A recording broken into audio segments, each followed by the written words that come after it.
माझ्या सगळ्या गोड ताईंना मैत्रिणींना नमस्कार. तर तुमच्या सर्वांचं स्वागत आहे आपल्या मिसेस अनिताज लाईफ या चॅनलमध्ये. तर व्हिडिओ अगदी शेवटपर्यंत पहा. व्हिडिओ आवडल्यास लाईक नक्की करा आणि कमेंट करायला विसरू नका. आणि तुम्हाला जर व्हिडिओ आवडला तर शेअर करा. तर चला आजच्या दिवसाची सुरुवात करूयात. आजचा रविवारचा दिवस तसा बिझी म्हणायलाही हरकत नाही आणि निवांत म्हणायलाही हरकत नाही. ज्याचा त्याचा तो वेगवेगळा असतो. पण माझा कसा आहे तर हे मी तुमच्याबरोबर शेअर करते.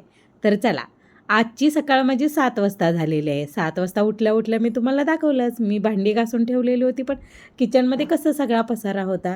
अगदी भांडी घासूनसुद्धा काही गोष्टी अस्ताव्यस्त होत्या. मग त्या सगळ्या स्वच्छ करून घेतल्या, सगळ्या भांडी लावून घेतली, सगळं टापटीपमध्ये ठेवून घेतलं. इथे आत्ता मी गॅसकट्टा घासून घेते आहे, तोपर्यंत फरशी पुसून घेते आहे. ही सगळी कामं मी अगदी सकाळी उठल्या पटापट करत आहे. आता इथं मी काल संध्याकाळी भांडी घासलेली होती, पण थोडीफार भांडी पडतातच. अगदी जेवणाची भांडी थोडीफार राहिलेली होती, ती उद्या संडे म्हणून ठेवून दिलेली. मग ती सगळी स्वच्छ करून माझा गॅसकट्टा आता असा स्वच्छ झाला आहे आणि किती सुंदर वाटतं आहे ना. चला, त्यानंतर मी वळलेली आहे फरशीकडे. आता सगळी मुलं वगैरे थोडीशी लेट उठतात, तर त्यामुळं मग मी ही सकाळी पटापट कामं करून घेते. तोपर्यंत पेपरही आलेला आहे. चला, मी आता पेपरवरती ठेवून माझं झाडून फरशी हे पटपट आवरून घेते. आणि ही सगळी कामं सकाळी अंघोळीच्या अगोदर जर आवरली ना, तर सकाळी सगळ्यांनाच अगदी खूप फ्रेश वाटतं आणि आपल्याला स्वतःलाही अगदी फ्रेश वाटतं. आणि तसंही दिवसभर आपल्याला जरी दुसरे काय प्लॅन्स करायचे असेल तर आपण बिनधास्त ठरवू शकतो. तर हे माझं झालेलं आहे सगळं. तोपर्यंत मी अंघोळीला गेले आणि मी अंघोळीनं येईपर्यंत माझ्या मुलीनं मस्त असा आल्याचा चहा बनवलेला आहे. आता गुळाचा चहा तिने बनवलेला नव्हता. मी म्हटलं ठीक आहे, चला आयता मिळतो तर ठीक आहे, कारण सकाळपासून एवढी दमछाक झालेलीच आहे तशीही. आणि तोपर्यंत आयता चहा बनवला. तर मी अगदी सांगितल्याप्रमाणे तिने साखर आलं घालून घेतलं आणि अगदी चहा पावडर थोडीशी घातलेली आहे, कारण ती आता इथे काळा चहा बनवत आहे. तोपर्यंत म्हणजे आंघोळ झाली. मग आपल्यासाठी थोडासा तरी वेळ सकाळी द्यायचाच असतो ना. मग आता सकाळपासून इतकी धावपळ झाली आहे, तर मग मी अंघोळ झाल्यानंतर मी थोडंसं आरशात बघून व्यवस्थित करत होते आणि आपल्यालाही तसं फ्रेश वाटतं. मग ते झाल्यानंतर तोपर्यंत माझ्या मुलींनी चहा तयार केला. मग तोपर्यंत आम्ही सगळ्यांनी चहा घेतला. तसंही मुलींनी चहा करून दिला किंवा नाश्त्याला काही पदार्थ बनवला तर किती आनंद होतो ना आपल्याला. सुरुवातीला आई मुलगीला तिची काळजी घेते, मुलीची तिला मोठी करते, आणि ज्यावेळी मुलगी आपली काळजी घेते, आपल्याला हवं ते करून देते, त्यावेळेचा आनंद आपल्याला कशातच मोजता येत नाही ना.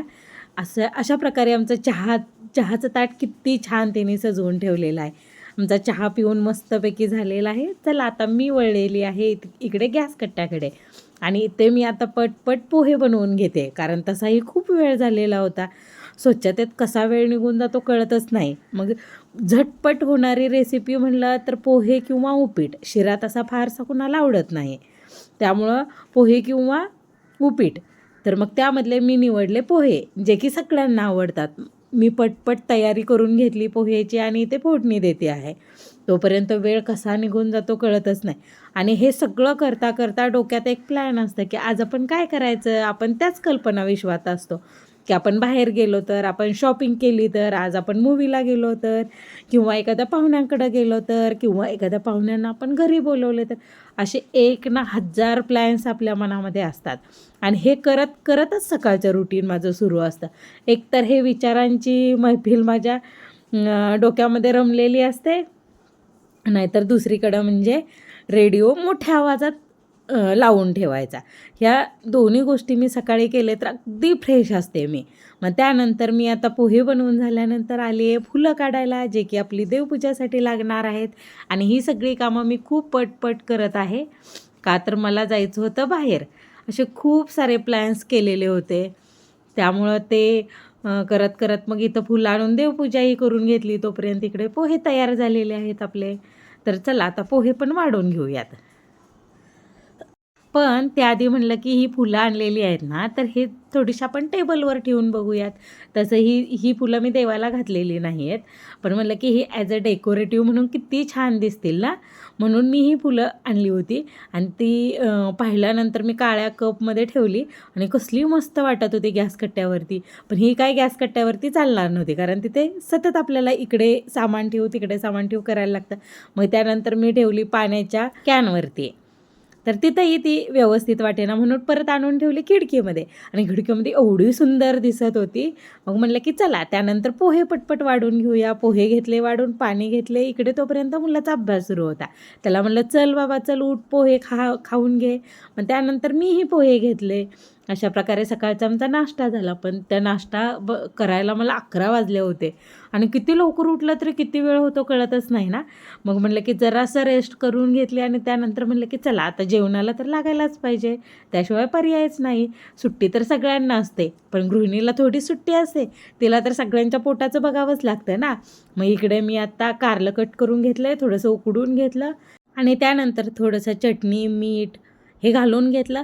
कढईमध्ये थोडंसं तेल घालून त्यामध्ये मोहरी, लसूण, कढीपत्ता घालून घेतला आणि त्यामध्ये हे उकडलेले कारले आहेत ते घातले. आणि हे कारले खायला खूप मस्त, अजिबात कडवट होत नाहीत, खूप छान होतात ही कारले. तुम्हीसुद्धा अशा प्रकारे करून बघा. आणि हे सगळं परतून झाल्यानंतर त्यावर थोडासा कूट घातला आणि अगदी किंचितसं पाणी त्यामध्ये मी घातलेलं आहे, तुम्ही पाहू शकता. आणि मस्तपैकी एक वाफ काढून घ्यायची आहे. इकडे माझी झाली आत्ता डाळीची आमटी तयार आणि आत्ता माझ्या चालल्यात भाकरी. अशा प्रकारचं माझं सकाळ ते दुपारपर्यंतचं रुटीन होतं. खूप बिझी म्हणायलाही हरकत नाही किंवा रिलॅक्स आहे म्हणायलाही हरकत नाही. तर कसा वाटला तुम्हाला हा व्हिडिओ आवडला तर लाईक करा, शेअर करा, सबस्क्राईब करायला विसरू नका. Okay bye. पुन्हा भेटू आपल्या नवीन व्हिडिओमध्ये.